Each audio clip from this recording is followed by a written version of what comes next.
Cette série sur Disney Plus vient de sortir et pourtant elle se fait assez discrète et pour moi elle vaut le coup d'être regardée. American Born Chinese, on en parle, c'est parti. Decided up there, but down here. So freaking unbelievable. Jin Wang, un adolescent américain d'origine chinoise, fait la connaissance d'un nouvel étudiant étranger. Jin est bien loin de se douter qu'il va se retrouver très bientôt impliqué dans une formidable bataille opposant des dieux chinois. La série américaine Born Chinese, ou en VF Américain de Chine, est donc sortie ce 24 mai 2023. Elle comporte 8 épisodes d'environ 35 à 40 minutes. C'est un combo assez particulier entre la réalisation et le casting, puisque tout d'abord, à la réal, on retrouve Destin Daniel Cretton, qu'on connaît, oui, pour son film Shang-Chi. Il va également réaliser donc le film Shang-Chi 2, et également, si je ne m'abuse, l'un des deux Avengers, mais je ne sais plus si c'est Kang Dynasty ou Secret Wars. Mais oui, maintenant il est habitué au film Marvel, et justement, on va y revenir de Marvel dans cette vidéo, puisque je trouve que la série a un petit côté marvelien, voilà, nous y reviendrons. Et au niveau du casting, eh ben, on retrouve certaines têtes assez connues du cinéma récemment, puisque oui, bon, tout d'abord, on retrouve Ben Wang dans le rôle de Jin et Sydney Tyler dans le rôle de Amelia. Bon, eux, ils ont honnêtement pas fait grand chose de super connu, et c'est pas non plus sur eux que la promotion de la série s'est faite. Mais pour le coup, oui, Everything Everywhere All at Once a gagné donc la cérémonie des Oscars avec 7 Oscars, 7 récompenses. Évidemment, on retrouve notamment Michelle Yeoh qui a gagné donc le prix de la meilleure actrice aux Oscars. Elle est dans American Born Chinese pour un rôle d'ailleurs assez récurrent. On retrouve également Kiwi Kan qui a gagné cette fois-ci le rôle du meilleur acteur secondaire dans un film à la cérémonie donc des Oscars.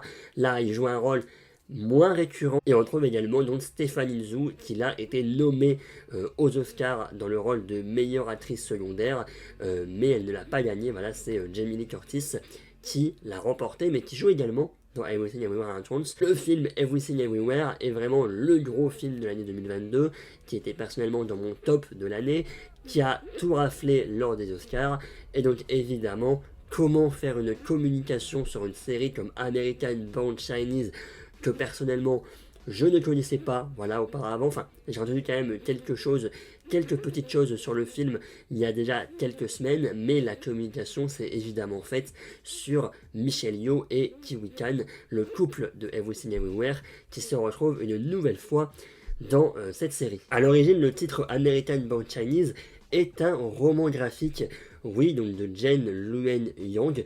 Il est sorti en 2006, il a même été la même année finaliste pour les National Book Awards dans la catégorie littérature jeunesse, mais voilà, il a quand même remporté pas mal de prix. Et l'histoire du roman graphique American Born Chinese se compose de 3 histoires qui sont distinctes mais qui sont en fait liées à la fin de l'ouvrage.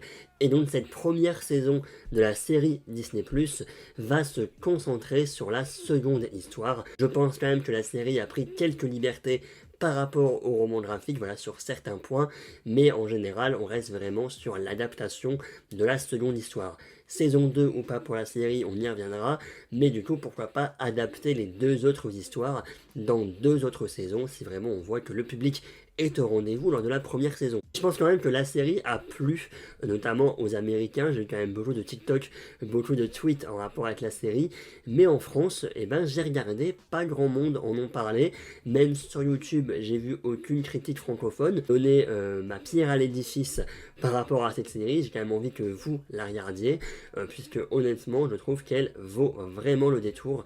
Justement, rentrons un petit peu plus en détail dans cette série. Selon moi, la série est un mélange entre la série Miss Marvel, oui, c'est peut-être pas le meilleur exemple pour vous donner envie de regarder America de Chine, et pourtant, eh ben, c'est un petit peu le cas. Je trouve qu'on a ce côté assez teenage qu'on peut retrouver dans la série Miss Marvel, ce côté un peu cheap, notamment là dans Américain de Chine. On est dans tout ce côté maquillage, coiffure, qu'on peut par exemple retrouver sur les méchants qui font un petit peu cheap, il faut vous l'avouer. Ça fait même les fameuses tenues qu'on a vues dans She-Hulk. Voilà, vous voyez les taureaux et tout, les hommes taureaux qu'on voyait dans She-Hulk dans un épisode avec l'abomination, machin, on est un peu dans ce délire de tenue là. Après voilà, on est quand même sur une série qui est sur Disney+, on voit le logo Disney au-dessus du titre sur les affiches. Voilà, ça fait très série de Disney Channel et c'est voulu puisqu'on est quand même sur Disney+. Voilà, on est sur un public qui je pense est assez enfantin pour ce genre de série. Ce côté cliché adolescent de série pour ados, on voit le gymnaste, on a les casiers évidemment, les fameux casiers américains, on a les outsiders, limite oui les pom-pom girls, le méchant basketteur qui va embêter le personnage principal, les gens populaires, on a les gens moins populaires, on a les clubs, les différents clubs également dans le lycée. Voilà, on est quand même dans un cliché série adolescente qu'on voit un petit peu partout maintenant, mais c'est pas ce qui m'a dérangé personnellement, puisque à côté de ce style Miss Marvel, on a également un style Shang-Chi, comme je peux l'appeler. Déjà, c'est des stars Daniel Cretton, on est sur le même réalisateur, et en plus, on a quand même des belles scènes d'action, des beaux combats chorégraphiés. Il y en a au moins un par épisode environ, et je trouve que ça rend vraiment bien, même au niveau en général de la réalisation, donc de la direction artistique, les fameux mouvements de caméra, etc. On a l'impression de revoir un Shang-Chi finalement. Encore une fois, c'est le même réalisateur, donc forcément on s'en doute, mais je trouve que ce côté Miss Marvel mélangé avec ce côté Shang-Chi, ça passe vraiment bien. Puis en plus de ça, on a des références à la pop culture, beaucoup de références, rien que dans les 5 premières minutes de l'épisode 1, on a donc la chambre de Jean qui va nous être montrée, nous spectateurs, et oui, on voit des références à Marvel, des références à Pokémon, des références à My Hero Academia, ou même des références à Naruto. Voilà, j'en oublie sûrement, Astro Boy également, je présume, si je me souviens. Voilà, on a vraiment beaucoup de références à la pop culture, au manga, aux jeux vidéo. Kamala Khan, dans l'épisode 1 de Miss Marvel, elle est également dans une chambre, donc avec plein de goodies de Marvel. Elle va dans un festival un peu à la MarvelCon où il y a beaucoup de références également. Et là, justement, pour America de Chine, c'est pareil. Donc notre cher Jin Wang a une chambre avec plein de références autour de la pop culture. Et également, pendant toute la saison, il y a des citations, il y a des références dans les dialogues, même une référence à Grogu, que j'ai retenu. Voilà, il y a beaucoup de choses et ça fait plaisir honnêtement. On a vraiment ce côté méta un petit peu, ce côté où nous, on va se reconnaître dans le personnage de Jin. Jin Wang est donc un fan de pop culture, un fan de manga, etc. Et même en général, le scénario, donc cette histoire de dieu chinois va commencer pour Jin à la découverte d'un nouveau tome d'un manga. On a des personnages attachants également, je trouve, et c'est ce qui fait rester toujours devant la série. Je trouve que le duo Jin et Wei Chen est franchement un bon duo puisqu'on sent le développement au fur et à mesure des épisodes. Voilà, Wei Chen qui arrive un petit peu de nulle part, qui se retrouve sans amis, etc. Jin Wang, donc Jin qui est lui un peu plus préoccupé par vouloir sortir avec sa crush Amelia et vouloir à tout prix aller parler avec Amelia, et que finalement il y a Wei Chen qui arrive et donc ça change un petit peu ses plans puisqu'il lui dit clairement mais laisse-moi, on n'est pas potes et tout, et lui il veut être avec Amelia quoi, voilà, il veut continuer sa vie. Donc Wei Chen était un petit peu envahissant et on sent qu'au fur et à mesure de la série il commence à s'apprécier jusqu'à la fin et tout, et ça oui c'est beau, ça fait plaisir. Également la relation entre Jin et Amelia qui va évidemment continuer, va s'améliorer. Je les ai ship, voilà, j'avoue, j'ai ship beaucoup. Voilà, ils sont mignons entre eux, voilà, j'étais content, j'avais le sourire quand je les voyais en train de parler. Voilà, je ne peux pas vous expliquer pourquoi, mais effectivement, j'ai trouvé mimes ensemble. Voilà, c'est tout pour moi. Les discriminations raciales sont également mises en avant, je trouve, dans la série, notamment donc, pour le personnage de Jin et sa famille en général, avec une certaine vidéo, un certain mème autour d'une série qui s'est passée 30 ans auparavant, donc qui tourne sur les réseaux sociaux, avec également donc, le personnage joué par Kiwi Khan, donc qui est certes pas beaucoup présent dans la série, mais quand il est là, donc c'est surtout pour le thème de la discrimination raciale également, parce qu'en fait c'est un acteur principal, donc asiatique, d'une série qui a été diffusée 30 ans auparavant, et en fait c'est vraiment une série, on a des gags, etc., où le personnage donc, joué par Kiwi Khan, je crois qu'il s'appelle Freddy, donc c'est vraiment le personnage un petit peu... qui fait rire la galerie, voilà, il se prend un ventilateur de la gueule, et ça y est, ça devient un mème, voilà, c'est drôle, etc. Ça va avoir des répercussions, oui, sur donc Jin et sa famille, toute cette discrimination raciale. On a donc également donc, ces scènes d'action mélangées avec de l'humour, on a beaucoup de moments touchants également, je trouve, de la série, tout ça fait que tu restes devant. On a, oui, Michelle Yeoh, Kiwi Khan et un casting d'exception, surtout, oui, centré sur Everything Everywhere All At Once, une réalisation au top, et honnêtement, si on me demande une saison 2, eh ben c'est un grand oui. Voilà, vu la fin de la saison 1 et vu ce cliffhanger, moi j'ai envie quand même de voir une saison 2.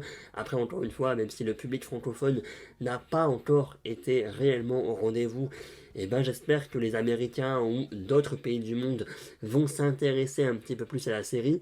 J'ai vu des tweets dessus, j'ai vu des TikTok dessus, donc je pense que la série plaît.